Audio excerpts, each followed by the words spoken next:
we have the director of the film Mother Teresa and Me, and Kamal is here with us to interact, and from Tantra Foundation, which is a very small NGO working in the space of creative evolution and helping people, womanhood.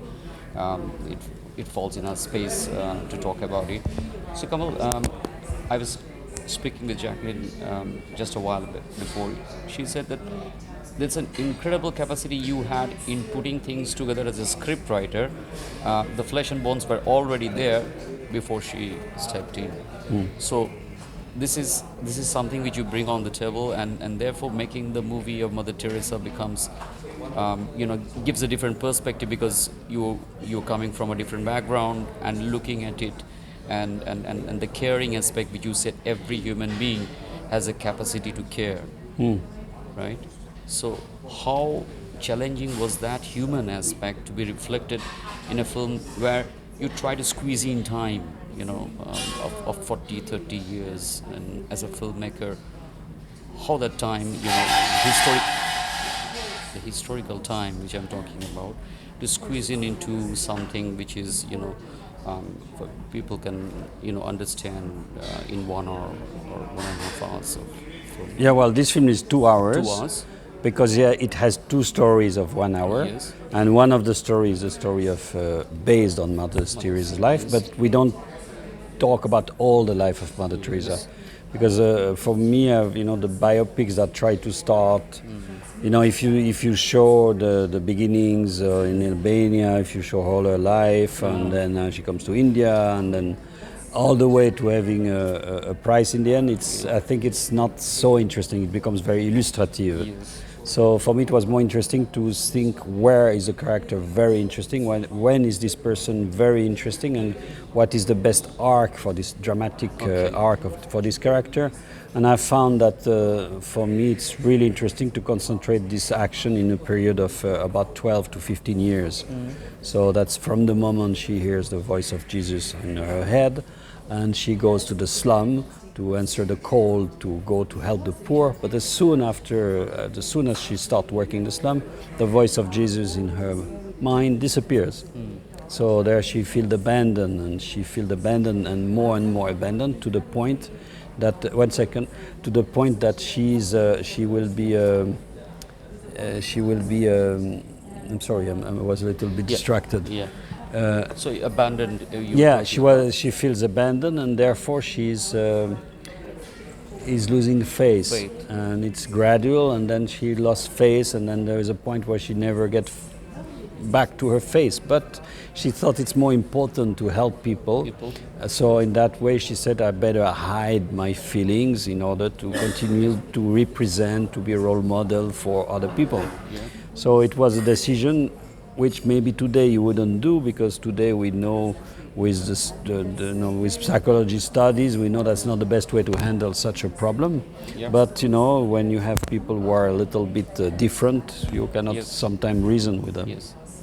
So that's a pretty good statement to bring out the best aspect and the best period where he has the faith and then loses the faith, which you said the dark night of the soul. Yeah. And in Buddhism also, before enlightenment or sainthood, there is this period called the moment of great doubt, and everyone has to go through it.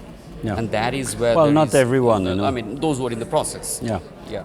So I think it's very interesting. And one more thing I will just touch base on, which is not with this movie. You have an incredible journey since the Three Soldiers, the film in Cannes, and then you have brought different aspects of media, like poetry and the Japanese Butoh dancing aspects and minimalist opera into filmmaking, and continually doing this experimentation. Many people doesn't know about this work, and you are treating film as almost like a Gustav Klimt or a painter would do, a Paul Klee. So how is this inspiration working, like different experiences? And you have included comedies, you talked about the Italian movies, impact on you, and also poetry, I think, if I'm not mistaken. So how are you combining all these things, and what do you think is, say suppose we were talking about the next level of humanity, next level of technology, what is the film which is not made? what is the future film? It cannot be a sci-fi movie. But what is an artistic, if I say 2.0 level of artistic avant-garde film?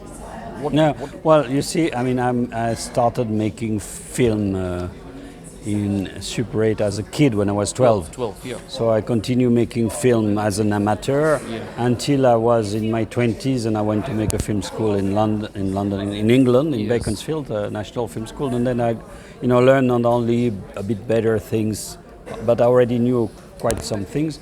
And I graduated as a writer-director, but I was already a cameraman, and I was already doing my editing, which I continued. So I worked also sometimes for other people. I was seeing myself more as a jazz man in terms of film. Like sometimes I would work in instrument for somebody else's film. Like sometimes I would do camera or editing or something for somebody else. Sometimes it would be my film. And designing sound. Sound designing, I also did that for other people sometimes, yeah. But because I was very curious, and now I was waiting for digital to happen, and when it happened, I just jumped into it, and then it was after for me very very easy. Now I look always for the new technology, but I think the more I go, the more I understand, even with the experimental film, the experimental music, sound, visual element that you put together to make an experience of audio and sound. I understand that in the core of it, something that lasts more than 5 minutes, you absolutely need a story. Yeah. And a story is always the story of someone. Yes. You have a plot, at least to hold things not together. The plot. It's like you live your life, you go home. Yeah. You make an interview here, it's your story, and it's your life, it's not somebody else. Narratives. And that's your life, so a story is that, and I think a film needs that, because if you don't have a story, then after 5 minutes you're bored. You're bored. Yeah, because fantastic. What's the point, Yeah. And then after, in the story, what you say, how you say it, what is your audience, you can imagine a lot of things, Fantastic, I think, talking with him, and one essential point which I gathered, he talked about jazz and Montreux Jazz Festival. So it's like, jazz is something where you are improvising. I mean, we were in the commedia a lot. There is a script and there is improvisation as well. Yes, so where the improvisation comes in the script, there is a synchronization of both these two things. Of course, I mean, synchronization is, you have to be prepared to improvise. And jazz is a lot, takes into account improvisation, takes into account the accidents, things that go wrong. How do you get creative with it? How do you rebound on it? So this whole gymnastic, is very interesting. You take classical musicians, they're not trained. They don't train to improvise. They train to follow the partition. But sometimes you meet some rare specimen who move to jazz. They come from classical to jazz, and then they start to use their brain because their brain is asking for more. They're curious, and that's what happened to me. I was always curious. I was curious to work in different countries, curious to try different mode of expression. I did also radio play, a bit of theater. So every time that was the curiosity that led me to learn and to try. Beautiful. Thanks. We will be in touch, and I just wanted to know if in future you would be interested in documenting something like Tantra and art and visual arts and Tantra, because we're talking about, the subtle body, because you've done with everybody's waiting. But I'll check your leaflet, Yes. And